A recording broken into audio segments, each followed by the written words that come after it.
आज की सभा के सम्मानित अध्यक्ष जी, मंच पर बैठे भारतीय जनता पार्टी और राष्ट्रीय लोकदल के सम्मानित नेतागण, उपस्थित बुजुर्गों, नौजवान साथियों, काफी समय से आप इंतजार कर रहे हैं, विलंब बहुत हुआ, मैं उसके लिए क्षमा मांगता हूं। मेरा कोई दोष नहीं था, मैं समय पर चला, लेकिन बीच में जब कोई रोकते हैं प्यार मोहब्बत में तो इनकार नहीं किया जा सकता। ये प्रत्याशी के सामने मजबूरी भी होती है।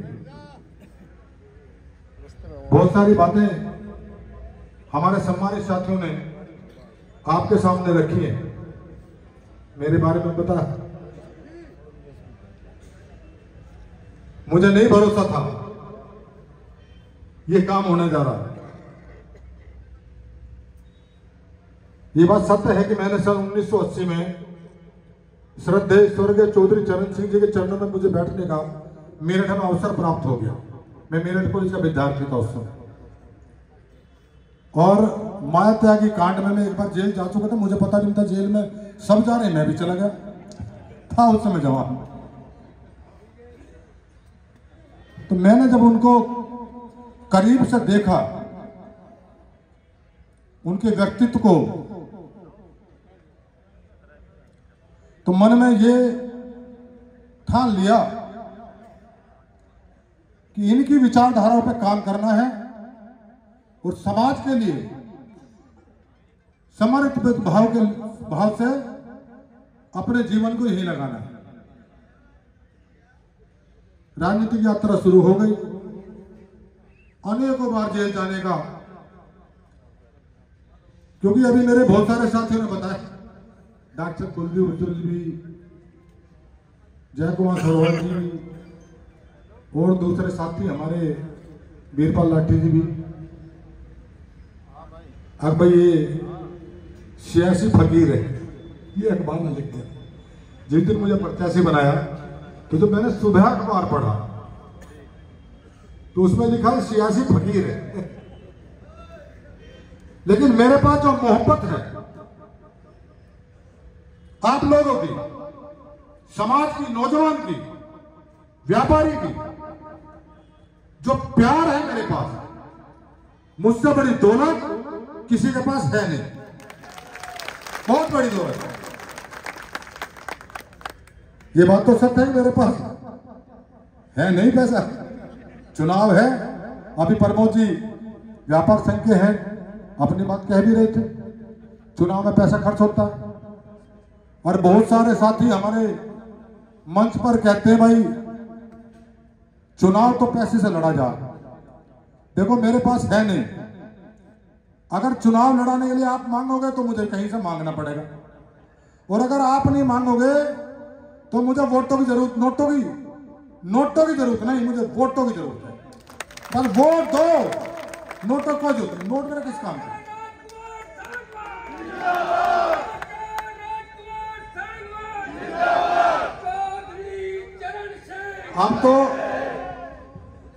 अब तो आयु बढ़ रही है ना, आदमी दौलत इकट्ठी करता है परिवार के लिए।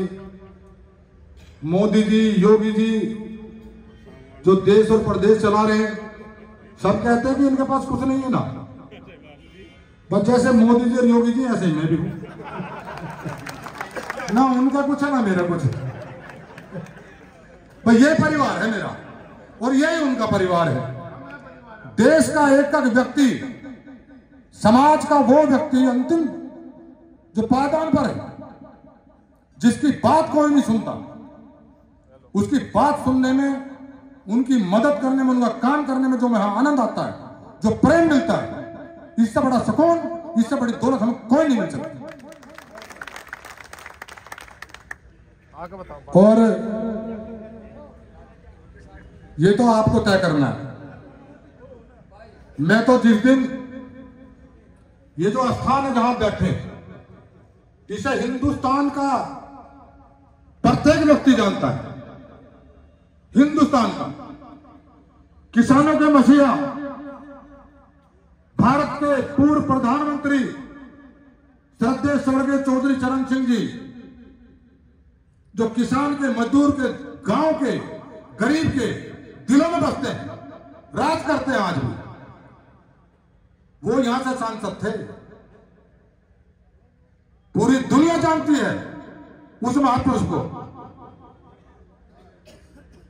और उनके बताए रास्तों पर चलने की कोशिश और भी राजनीतिक दल करते हैं। उन्हें पता कि देश की खुशहाली, जब तक गांव की, गरीब की खुशहाली नहीं होगी, किसान की खुशहाली नहीं होगी, देश तरक्की नहीं कर सकता। और किसानों के बड़े नेता श्रद्धेय स्वर्गीय चौधरी अजीत सिंह जी, वो यहां के नेता थे, यहां के सांसद थे। और जैन जी ने पता नहीं, मैं तो समझ ही नहीं पाया, जिस दिन ये फैसला हुआ, मैं छपरौली में एक शादी में था, ये बराबर में वेंकट हॉल, मेरठ से एक बारात आई थी, मैं उसकी सगाई में लड़के की मैं नहीं जा पाया, मेरा विद्यार्थी था, तो सगाई में नहीं जा पाया, मुझे तकलीफ भी थी, मगर तेरी बारात में आऊंगा। और 1-2 घंटे में एक शादी में जाना था। जब मैं घूमता यहां से शादी में घूम रहा था, तो किसी ने टीवी पे उस पर देखा होगा, सोशल मीडिया पर, उन्होंने कहा अरे ये तो बागपत से प्रत्याशी हो गए सांसद के। बोले आप तो सांसद में चुनाव लड़ रहे हो। मैंने सोची मजाक कर रहे हैं, करते रहते हैं, बहुत फर्क है। लेकिन जब चौधरी साहब का फोन आया 20 मिनट बाद, उन्होंने कहा भाई सांगवान, हमने फैसला ले लिया, तुम्हारी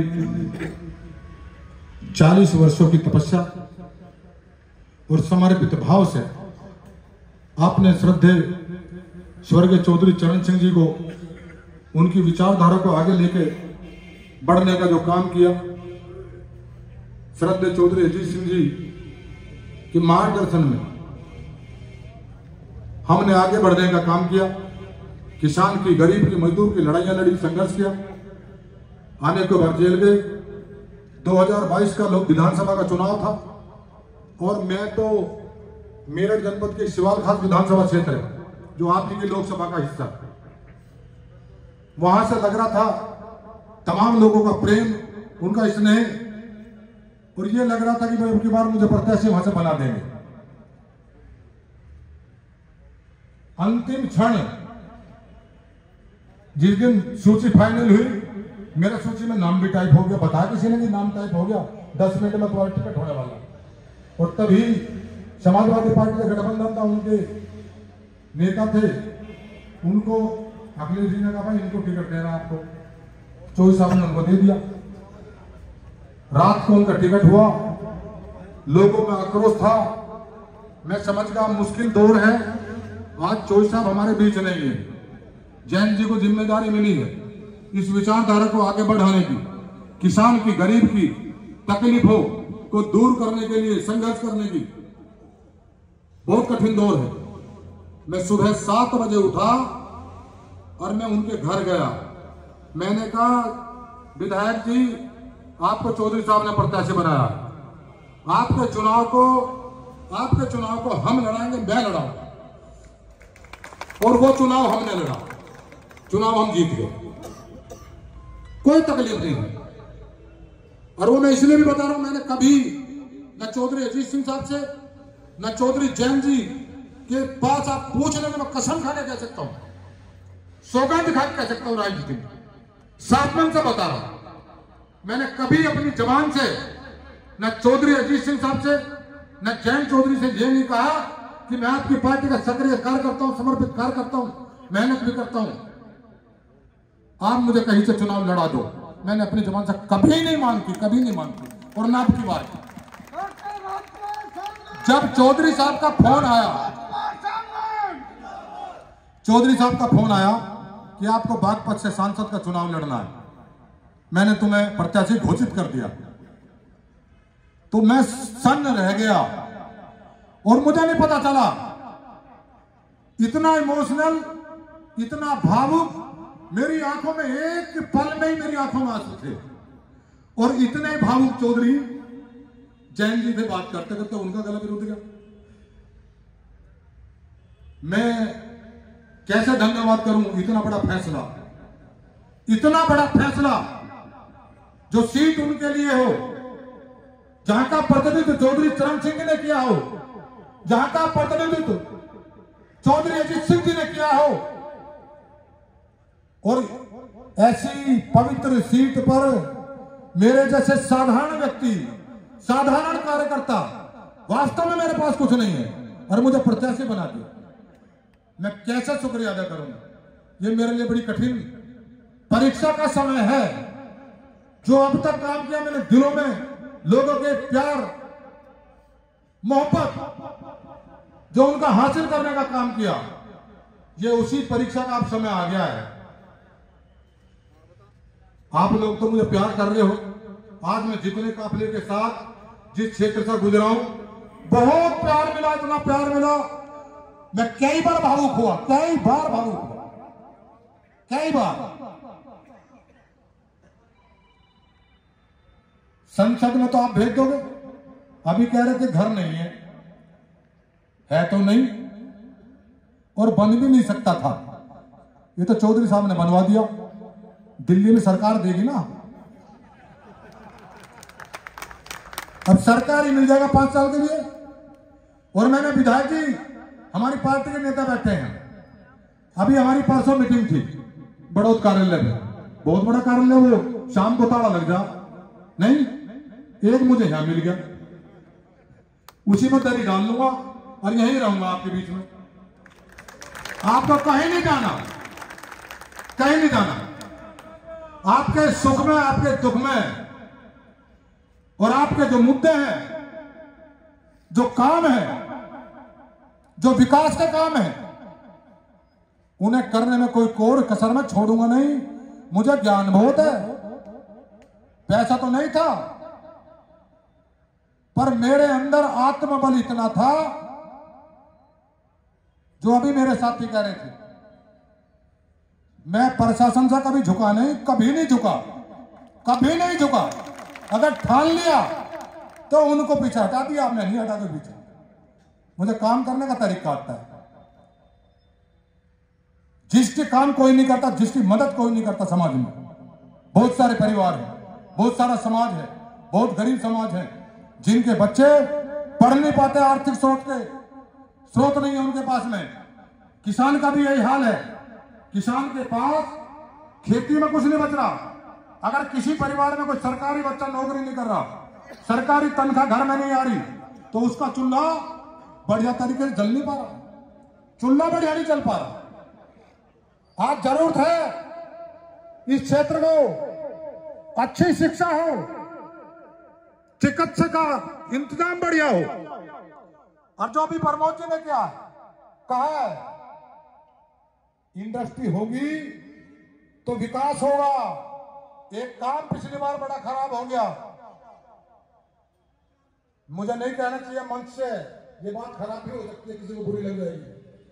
अगर ये मुख्यालय बड़ौद का होगा तो इस जिले का नाम नोएडा की तर्ज पर इसका विकास होता, ये आज जनपद कहीं का कहीं होता। थोड़ी कमी रह गई, कोशिश करेंगे और अपने सब संबंधों का, सारे रिश्तों का इस्तेमाल भी करूंगा। कैसे विकास हो, आपके बीच में रहूंगा।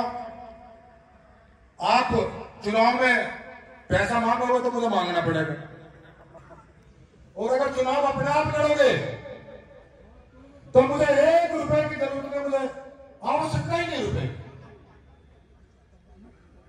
क्या करूंगा रुपए का, जब अब तक जरूरत नहीं पड़ी, अब बचा कितना समय है, और थोड़ा बचाना, वो तो कट जाएगा ऐसे।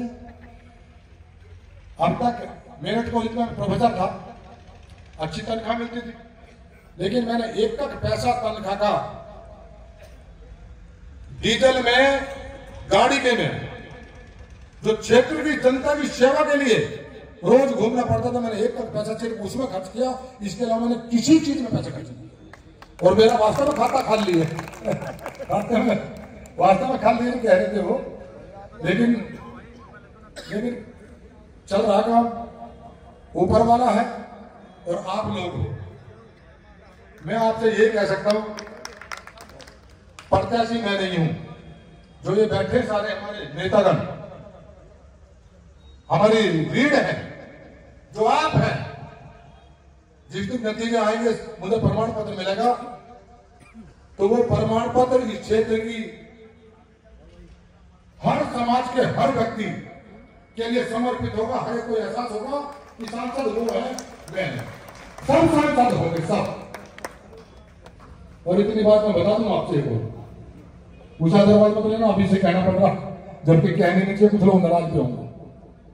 सांसद निधि की एक पाई वो जनता की है, वो जनता के और सभी समाज के हिस्से के में जो आती है वो उसी में लगी। ना कमीशन लूंगा और ना किसी को लेने दूंगा, लेने भी नहीं दूंगा, ये भी तय है।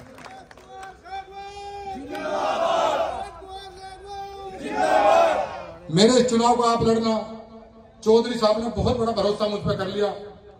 मैं तो उनके इस ऋण को पता नहीं कैसे, ऋण तो उतरते नहीं पड़ते, उतरते नहीं है, लेकिन जो खड़ा हूं उनके चरणों की, चौधरी चरण सिंह जी के चरणों की, चौधरी अजीत सिंह जी के चरणों की और जैन जी के चरणों की, उन खड़ाओं को अपने सीने से लगा के आपके प्रत्येक दरवाजे तक जाऊंगा, आपके बीच में रहूंगा, आपकी सेवा करूंगा। यही मुझे कहना था। बहुत बहुत धन्यवाद आपने। बहुत बहुत धन्यवाद डॉक्टर साहब का। अब 1 मिनट सिर्फ किसान नेता है रणबीर सिंह जी।